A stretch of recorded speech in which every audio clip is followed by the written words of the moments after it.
గురువు నవంబర్ 11 మంగళవారం నాడు సాయంత్రం 6 గంటల 31 నిమిషాలకు కర్కాటక రాశిలో తిరోగమనం చెందాడు. ఇదే స్థితిలో వచ్చే ఏడాది అనగా 2026వ సంవత్సరం మార్చి 11వ తేదీ వరకు ఉంటాడు.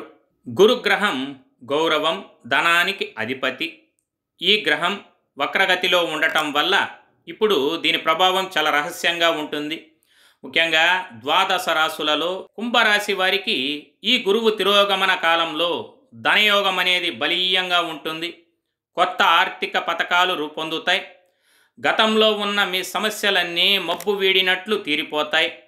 కొత్తగా మీరు ఏ పని మొదలుపెట్టినా అందులో విజయం అయితే సాధించగలరు. ఆర్థికంగా ఉన్న ఇబ్బందులు పరిష్కారం అవుతాయి.